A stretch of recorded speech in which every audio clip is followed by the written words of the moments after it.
যে প্রাইস অ্যাকশনটা দেখবো সেটা হচ্ছে 4 আওয়ার ক্যান্ডেলের। তো এখানে আমার যেটা মনে হচ্ছে সেটা আপনাদের সাথে শেয়ার করতেছি আর কি।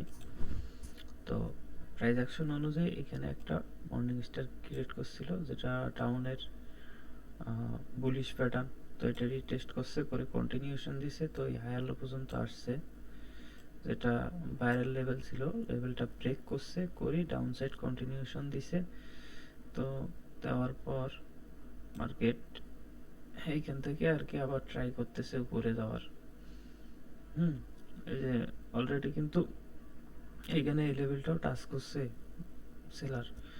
তো টাচ করার পরে কিন্তু বায়ার আসতেছে। তো most of the chance market এইখানে এরকম কিছু করতে পারে। এইখান থেকে কন্টিনিউশন দিছে, আবার মার্কেট এইখান থেকে ডেফিনেটলি এই পর্যন্ত যাইতে পারে আর কি, যাবে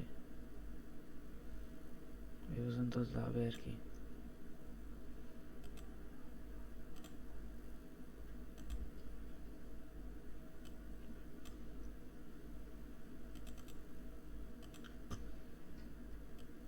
এই পর্যন্ত যাবে, এমনকি আরো উপরে যাইতে পারে, সেটা পরে হিসাব। বাট এই পর্যন্ত ডেফিনেটলি যাইতে পারে মার্কেট। তো দেখা যাক কি হয়। আমি কিছুক্ষণ পরে আবার দেখবো। 4 ঘন্টার ক্যান্ডেলের যেহেতু প্রাইস অ্যাকশন, তো ততক্ষণ তো আর মার্কেট এইভাবে কন্টিনিউ করা পসিবল না। তো ঠিক আছে, আপনাদের জানানো হবে আর কি। গোল্ডে আমরা মার্কেট প্রেডিকশন করছিলাম,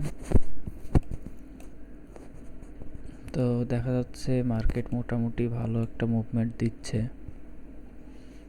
আমরা প্রেডিকশন করছিলাম এখান থেকে বায়ার কন্টিনিউশন দিলে মার্কেট এই পর্যন্ত কন্টিনিউ করবে। তো দেখা যাচ্ছে মোটামুটি মার্কেট কন্টিনিউ করতেইছে।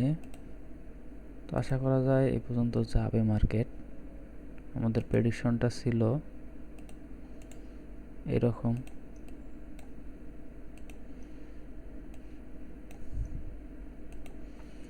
এখানে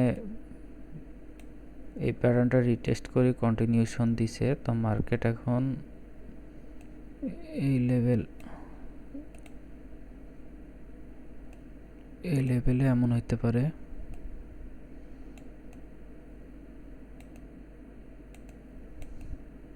এভাবে যাইতে পারে। আর একটা সিনারি হইতে পারে, সেটা হইতেছে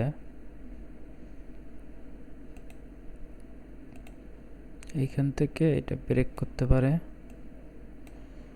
ব্রেক করে সোজা হিট করতে পারে, বা ব্রেক করার পর রিটেস্ট করে কন্টিনিউশন করতে পারে। তো যেভাবেই হোক এই পর্যন্ত মার্কেট যাওয়ার চান্স আছে। তো দেখা যাক, আমরা আর কিছুক্ষণ ওয়েট করলে দেখতে পারবো মার্কেট কি করে।